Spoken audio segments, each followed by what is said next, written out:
Assalamualaikum warahmatullahi wabarakatuh. Selamat siang, selamat datang di Disinfektan Podcast bersama narasumber kita yang luar biasa tentunya, yaitu Kak Farhan Adi Prosadi selaku Presma UIN Maliki Malang.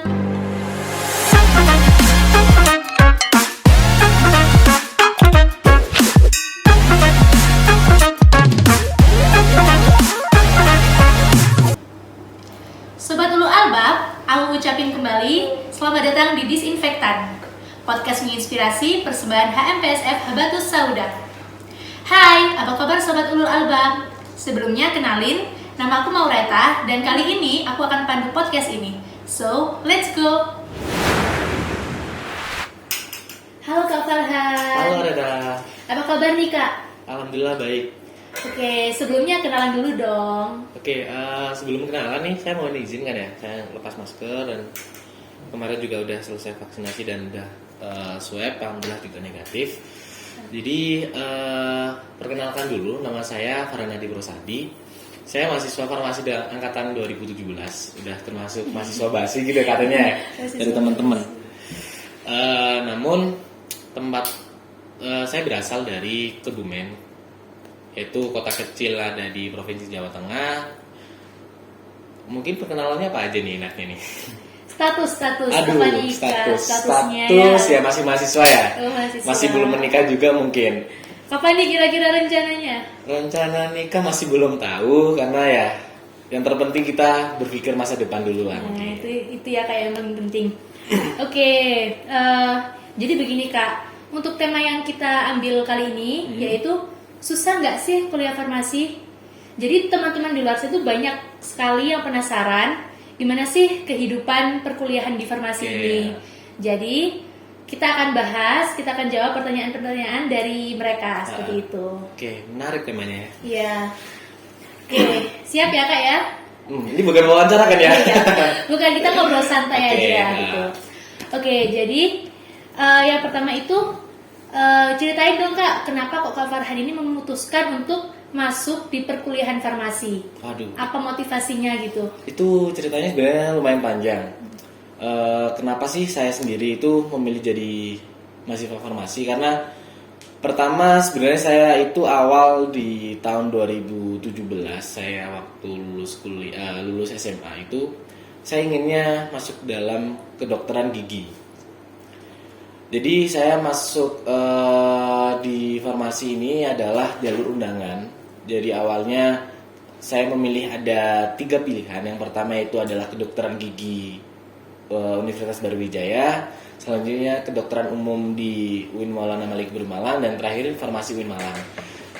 Dan alhamdulillah waktu pemilihan ingin saya ambil pemilihan jurusan ini, saya konsultasi dulu sama orang tua nih. Karena orang tua juga lebih mendukungnya di farmasi, mungkin karena doa orang tua juga. Akhirnya waktu pengumuman senam PTN saya keterima di farmasi. Dan motivasi yang terbesar sebenarnya kenapa saya milih farmasi adalah waktu awal saya masih ingin mencoba mengikuti apa kata orang tua. Tapi sambil proses ya alhamdulillah bisa menikmati dan bisa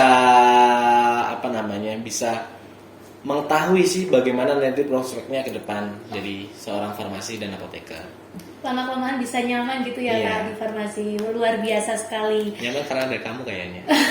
Aduh, oke, kalau gitu boleh nggak sih dijelasin gimana sih perkuliahan di farmasi itu? Jelasinnya kayak gimana nih? Saya kan bukan dosen ini. Iya. Jadi kayak kan katanya itu dengar-dengar itu di farmasi itu menggunakan sistem blok. Beda dengan sistem konvensional di jurusan-jurusan lain gitu. Dan itu boleh gak dijelasin sedikit? Oke. Jadi kan perubahan sistem dari SKS ke blok ini mulai tahun 2019.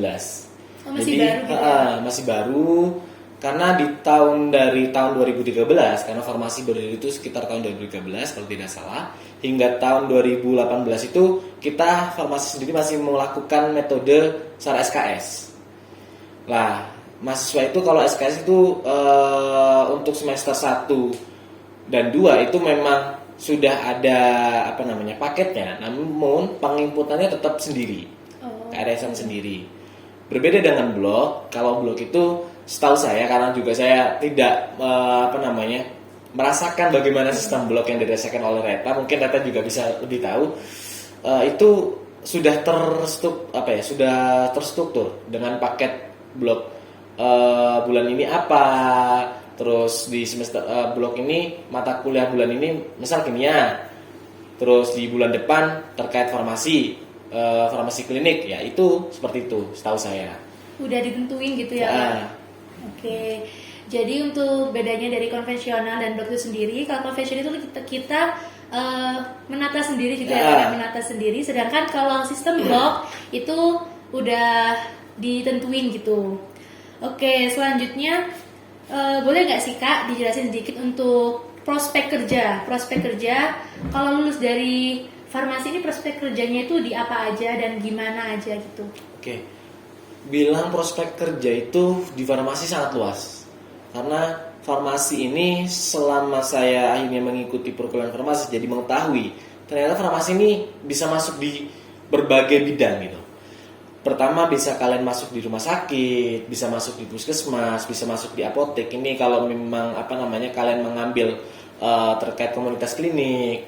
Terus ketika kalian ingin masuk perusahaan pun bisa, industri farmasi, industri obat, industri sekarang kan makanan dan minuman itu juga harus ada dari farmasi. Entah nantinya tetap ada prioritas persyaratan farmasi lulusan S1K atau S2K atau harus apoteker, tetap harus ada. Jadi jangan kalian jangan takutlah ketika kuliah di farmasi prospek kerjanya minim, enggak. Malah kalau kalian kuliah di farmasi ini prospek kalian bekerja itu sangat luas. Tergantung kalian ini akan mengambil bidang di mengambil fokus bidang itu di bagian mana, dan kalian mengasah potensi kalian sendiri di apa. Mungkin itu. Jadi untuk prospek kerjanya itu sangat luas ya Kak ya. Jadi untuk teman-teman yang mungkin mau ambil farmasi atau udah masuk di farmasi itu jangan pernah takut, jangan bingung. Aduh nanti kalau udah lulus mau jadi apa gitu, karena prospek kerjanya itu sangat luas. Baik, selanjutnya itu gini Kak, kan untuk mahasiswa farmasi kan ada yang belum mengerti tuh tahapan-tahapan menjadi seorang apoteker. Kalau lulus terus aku ingin jadi apoteker nih, tapi nggak tahu ini harus ngapain dulu gitu. Jadi untuk tahapannya mungkin bisa dijelaskan secara singkat. Kalau kalian ingin menyentuh untuk nantinya melanjutkan di tahap profesi apoteker, kalian yang pertama dan paling utama kalian harus menyelesaikan studi sarjana S1 di farmasi. Kalian harus melalui lika-liku, harus melalui berbagai rintangan yang ada di pendidikan sarjana farmasi. Setelah itu karena di UIN sendiri saat ini masih belum ada prodi terkait profesi apoteker, kalian harus melatih ataupun melatih insting kalian dengan cara mencari di mana sih kampus yang masih menerima mahasiswa dari luar untuk profesi farmasi ini. Setahu saya kalau tidak salah tuh masih banyak. Salah satunya mungkin ada di Jember, di UB juga kemungkinan bisa, terus di Unwahas Semarang. Masih banyaklah kampus-kampus yang masih bisa menerima mahasiswa dari luar. Namun ketika kalian ingin mendaftarkan diri menjadi mahasiswa profesi apoteker di kampus lain, kalian harus mengikuti proses-proses. Tetap ada ujian terkait kefarmasian, terus ujian kompetensi itu tetap ada. Kalian tetap harus mengikuti. Tidak segampang ketika kalian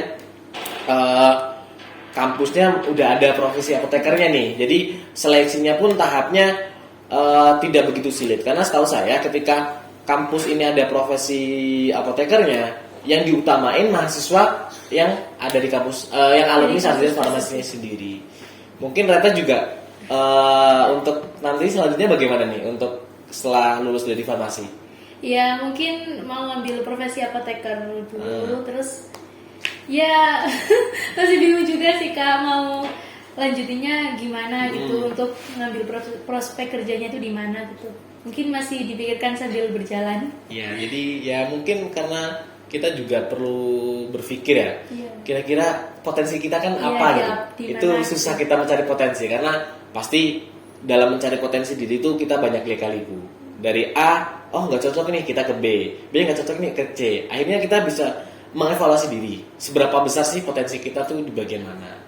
Jadi nggak bisa langsung instan kita gitu ya kayak Instan kayak Indomie nanti. harus mengikuti step by stepnya gitu. Nah ini nih kayak yang menarik kan banyak yang bilang itu oh kalau di farmasi itu identik dengan praktikum gitu. Nah itu tanggapannya Kak Farhan sendiri gimana? Iya, karena selama saya hampir kuliah 4 tahun, kebanyakan itu praktikum. Jadi praktikum secara offline itu memang sangat menyita waktu ya. Itu ketika misal SKS-nya disiapkan itu 2 SKS dalam kejadian nyatanya itu bisa lebih. Lah ini kan jadi keseruan sendiri dari untuk teman-teman bahwasanya ya itulah ada sensasi sendiri ketika kita praktikum secara langsung. Namun memang kondisi saat ini kita lagi dihadapkan dengan pandemi ya mau gimana kita tetap harus mengikuti keadaan yang ada dalam pemerintah. Maksudnya kita harus menyesuaikan diri juga mengikuti peraturan yang ada pemerintah, yang ada di pemerintah. Terus praktikum di farmasi itu seru. Kalau tahun saya itu dalam prakteknya itu dibagi per kelompok. Ada yang kelompok satu dengan anggotanya, terus paling seru itu waktu saat membuat obat tablet. Oh iya. Dulu itu waktu bikin obat tablet, bikin 10 biji, itu waktunya itu hampir 4 jam. Karena ya memang pada waktu itu alatnya masih kurang, masih konvensional ya. Tidak seperti tahun ini yang udah baru, alatnya udah baru. Mungkinannya ketika teman-teman mahasiswa baru ataupun mahasiswa yang tahun 2020 hingga 2001 selanjutnya itu bisa merasakan dengan sensasi yang berbeda. Tentunya dengan teknologi yang lebih canggih gitu ya Kak ya. Oke. Terus itu juga banyak juga itu yang bilang katanya wah anak farmasi itu buangan dari kedokteran gitu. Jadi banyak kalau yang daftar kedokteran terus nggak keterima akhirnya masuk farmasi. Itu tanggapannya gimana nih Kak? Kalau dibilang buangan. Gimana ya? Saya mungkin juga ibaratnya memang bukan buangan lah, bahasanya bukan buangan lah ya. Kita jangan terlalu kasar dengan bahasa yang buangan itu. Bahasanya ini ketika kita tidak mencapai mimpi yang kita mau, pasti ada mimpi-mimpi yang lain. Dan dalam meraih suatu mimpi itu juga tidak instan gitu loh. Jadi bagi saya itu tidaklah mahasiswa farmasi tetap mempunyai kompetensinya sendiri karena berbeda dengan mahasiswa kedokteran. Kalau kedokteran itu secara langsung dia mendiagnosis pasien, terus mengecek pasien. Kalau farmasi itu di belakang layar memang mainnya. Dia yang meracik obat, bagaimana sih formulasi untuk penyakit itu. Nah itu sensasinya lebih berguna. Jadi tetap punya pos-pos tupoksi job desk-nya masing-masing. Mau dari dokter, perawat, bidan, farmasi, kesmas tetap mempunyai tupoksi masing-masing. Tidak ada, kalau menurut kamus dalam pribadi saya ya, tidak ada namanya jurusan yang kita ikuti saat ini kita terasa terbuang. Karena ketika kita merasa diri kita terbuang dari jurusan yang kita tidak mau, nah itu akan menghambat proses kita dalam menjalani belajar di akademik, belajar di non akademik itu akan berefek karena tidak adanya semangat nih. Kalau nggak semangat kan kita loyo, ya sah adanya ada nilainya pun jadi apa namanya ya tidak ya, baik gitu aja gitu. Jadi kayak ibaratnya memiliki peran penting juga gitu ya kayak.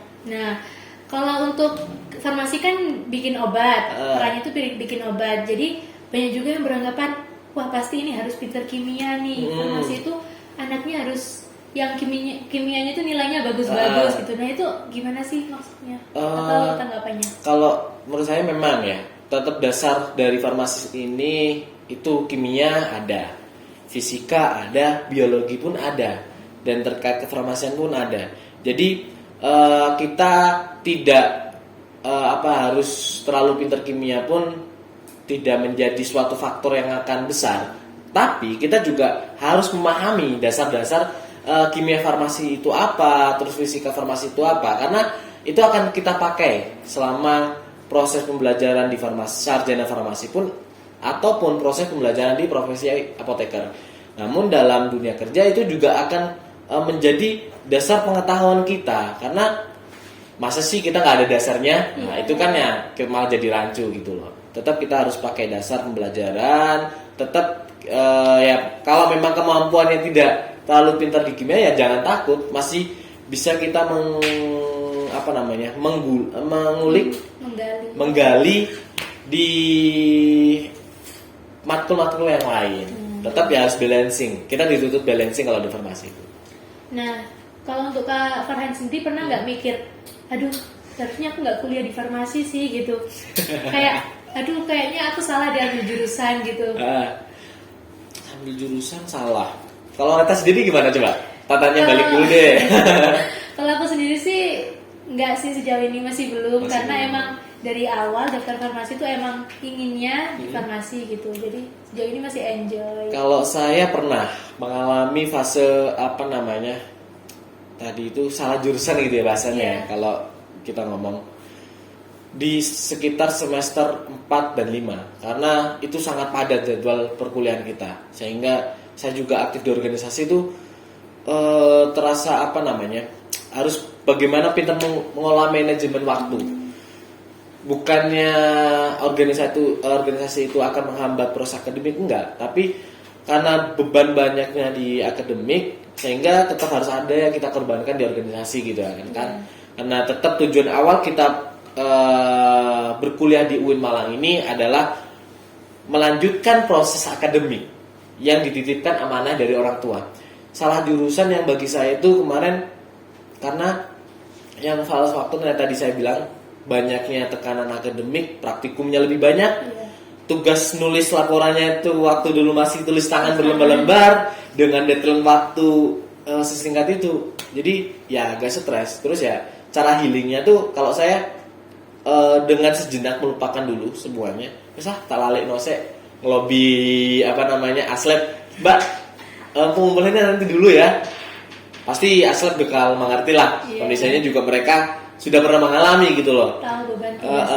Jadi kalau saya mending healingkan dulu diri ini, ngatur setelah healing udah fresh nih, ngatur manajemen waktu, manajemen tugas, kira-kira yang jadi prioritas kita dalam yang kita lakukan tuh apa dulu.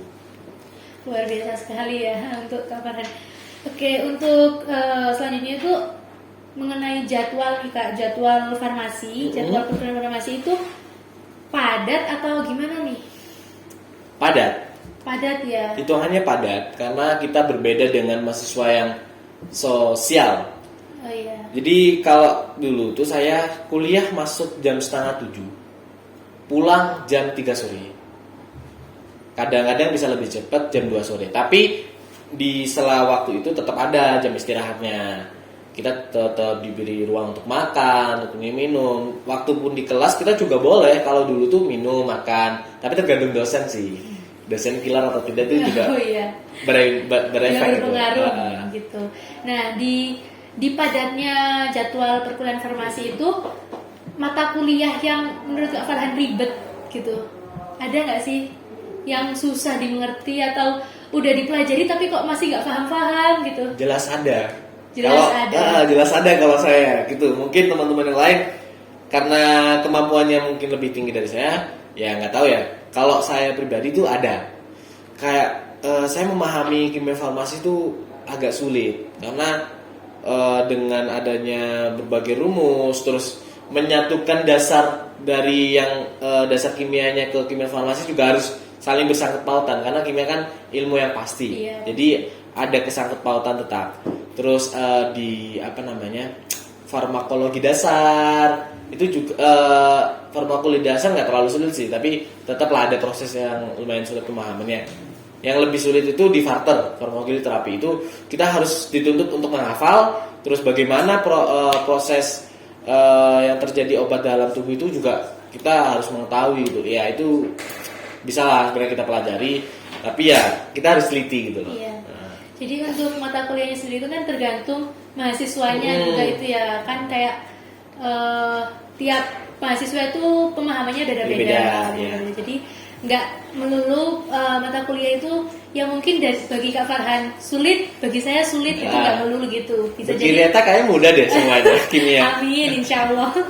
Nah kalau untuk PKL nih masalah PKL farmasi UIN itu sendiri itu dimulainya itu semester berapa Kak? Untuk PKL UIN itu biasanya semester 6. Jadi Semester 6. di sela-sela liburan itu teman-teman masih harus melanjutkan aktivitas PKL. Oh. Entah nantinya kalau PKL itu di UIN itu kita diplotkan dari kampus. Ada yang di apotek, kalau tahun saya tuh di apotek, ada yang di rumah sakit. Nggak ada yang di industri karena mungkin pandemi. Terus tahun sekarang yang di 2018 tahu saya di industri tapi secara online. Oh, secara online. Secara online kita diberikan materi mungkin seperti itu, terus ada tugas-tugas gitu. Karena kita masih belum bisa PKL secara langsung ya. Saya juga kemarin nggak PKL secara langsung, PKL-nya online di apotek gitu. Iya. Ya mau gimana ya, kita harus mengikuti gitu. Kita nggak bisa memaksakan diri dengan kemauan dan ego kita. Kalau seperti itu ya sama aja kita tidak berusaha menyelamatkan Indonesia gitu yang lagi bersedih saat ini. Agak kurang greget juga sih Kak ya sebenarnya PKL secara online itu. Kalau untuk Kak Farhan itu waktu maba nih ya, itu gimana caranya untuk adaptasi dan survive? Mengingatkan sekarang kan juga online, bertemu dengan teman-temannya juga secara online. Nah itu gimana itu Kalau caranya? survive, beradaptasi itu sebenarnya tergantung tipikal orangnya. Yang mendasari mereka bisa beradaptasi secara mudah atau enggak. Kalau saya sendiri karena memang gampang berbau, gampang bersilaturahmi, tidak terlalu susah. Namun berbeda lagi dengan teman-teman yang introvert, terus memang sukanya tidak terlalu suka bersosialisasi itu, ya ini yang susah dengan kondisi pandemi seperti ini. Kita harus dituntut bagaimana caranya kita menjalin komunikasi secara ke teman-teman yang nyaman mana, yang circle-nya kita harus bentuk circle sendiri memang. Jadi kita tidak bisa secara gamblang kita seperti di offline kita bisa berbaur kemana aja, ya tidak bisa seperti itu karena sulit kalau saya bilang ya. Karena total dari 100 orang misalnya kita harus kenal semua. Kalau kenal mungkin bisa tahu bisa, tapi dengan chemistry akrab itu susah lah. Apalagi kalau online kan, ya masa harus video call terus gitu. Waktu buat belajarnya nanti gimana? Waktu buat senang-senang hobinya gimana kan nggak gitulah. Jadi kalau saya untuk terkait adaptasi dan survive ini tergantung. Kalian tahu bagaimana kalian survive, kalian tahu bagaimana caranya kalian beradaptasi. Yang terpenting di sini kalian harus mengerti potensi diri kalian dasarnya di mana. Oke, nah untuk selanjutnya ini mungkin sedikit keluar dari farmasi ya Kak ya, lebih ke Kak Farhannya. Nah, aduh saya jangan dikulik ini urusan pribadinya nih, bahaya nih dikulik. Nggak kena aja kok Kak. Untuk perjalanan karir organisasi yang selama ini Kak Farhan ikuti hingga sekarang menjadi seorang Prisma UIN Maliki. Wah. Aduh, ini sebenarnya perjalanan dari mana? Kuliah aja mungkin ya. Iya. Organisasi di kuliah. Sebenarnya gini ya, dalam saya mencapai tujuan atau bukan tujuan, mencapai menjadi ketua Dema Universitas ini bukan tujuan saya sebenarnya. Jadi saya ini prinsip dalam berorganisasi saya adalah bagaimana caranya saya bisa mengetahui potensi saya di organisasi, mengasah diri dan mengeluarkan semaksimal mungkin potensi yang ada dalam diri dengan memanage juga dengan dunia akademik saya. Jadi kalau prosesnya awal waktu tahun 2017 atau 2018 ya Kak, saya tidak lupa itu, saya aktif dulu di HMJ, dan kalau dulu tuh masih pakai HMJ ya. Iya. Kalau sekarang kan udah HMPSF. Dulu tuh saya gabung ke HMJ Habatus Soda Farmasi, menjadi pertama itu anggota eksternal. Divisi eksternal. Divisi eksternal. Dan saya juga mengikuti aktif di ISMA Farsi, dan juga saya tahun 2017 ikut organisasi ekstra, memang ikut organisasi ekstra yaitu di Pergerakan Mahasiswa Islam Indonesia. Terus di tahun berikutnya saya mengikuti pendaftaran oprek menjadi di Dewan Eksekutif Mahasiswa Fakultas. Saya memang langsung, saya berpikir udahlah, saya nggak mau lanjut di HMJ, saya ingin merasakan di fakultas itu seperti apa gitu. Sensasi baru. Kayak kalau saya tuh apa sih sensasi ini di fakultas? Kalau saya tuh dulu kok menang mas-mas di MAF kok enak gitu ya. Iya. Kok lancar. Setelah itu saya daftar di DMAF. Diamanai sama ketua waktu itu adalah siapa ya? Mas Aristo. Mas Aristo Dema menjadi CEO Departemen Luar Negeri. Setelah itu lanjut singkat, saya mendaftar di anggota SEMA dan sama teman-teman SEMA sendiri saya dipastai diamanai menjadi ketua SEMA. Lah, di ketua SEMA ini saya kaget ya, karena pertama menjadi ketua nih. Beda dimensi berorganisasinya. Jadi saya harus bisa mengerti orang lain, harus bisa mendengarkan, harus bisa menerima kritikan, aspirasi. Karena ketika kita menjadi pemimpin, kita otoriter ya, kita tidak peduli, kita tidak bisa mendengarkan, itu kalian akan mati. Akan mati dalam tanda kutip, ini kalian akan kehilangan anggota-anggota kalian akan kehilangan chemistry secara kekeluargaan di organisasi. Karena pada intinya organisasi adalah sebuah mini room keluarga. Jadi bagaimana caranya kalian akrab dengan keluarga kalian? Ya, itulah kalau saya itu prosesnya gitu lah. Dan yang terakhir, proses di ketua DEMA ini agak lumayan panjang sebenarnya. Jadi 2020 kayaknya. Barusan berarti 2021. 2021 awal itu sekitar bulan Maret kayak itu mulai mendaftar pemira. Sebelumnya saya itu nggak mau mendaftarkan, tapi teman-teman baik dari Fakultas Kedokteran sendiri dan fakultas lain meminta dan menuntut saya untuk ayo maju gitu, ayo maju. Yaudah akhirnya saya maju. Dengan yang pertama saya lakukan adalah restu dari orang tua. Bagaimana restu dari orang tua? Ketika restu orang tua pun tidak pada waktu itu, yaudah saya tidak tidak mendaftar, tidak melanjutkan. Karena pada waktu itu saya sudah secara komitmen ke diri saya harus lulus pada semester ini dan saya harus menyelesaikan skripsi gitu loh. Jadi ketika saya mengambil langkah menjadi ketua DEMA, otomatis saya harus menunda 1 semester untuk lulus. Karena tetap menjadi ketua DEMA dan kepengurusan ketua DEMA harus aktif statusnya menjadi mahasiswa. Tidak bisa kita lulus dulu. Gitu. Nah, jadi berarti mulai awal itu udah sangat aktif di organisasi ya. Itu pasti kan kayak jadwalnya banyak yang bertabrakan dengan jadwal pasti. kuliah. Ya, itu, pasti itu. Pasti. Nah, itu gimana cara mengatur waktunya, memanage waktu? Oh, sekarang ini fokus ke kuliah sebentar, habis itu ke organisasi lagi atau gimana gitu? Kalau saya alhamdulillah saya jarang bolos, saya nggak pernah bolos, kecuali saya sakit. Oh iya. Saya benar-benar, jadi saya itu tidak pernah nggak absen, tidak pernah nggak mengikuti kuliah, kecuali saya sakit. Jadi cara manajenya saya gini, kalau dulu di offline ya, kita ke offline, kita punya waktu 7 hari nih. Prinsip saya ada 2 hari yang memang khusus untuk organisasi, 2-3 hari. Jadi kalau misal Senin sampai Kamis ini saya fokus untuk mengerjakan tugas-tugas di akademik. Mau gimana pun saya harus memproses diri.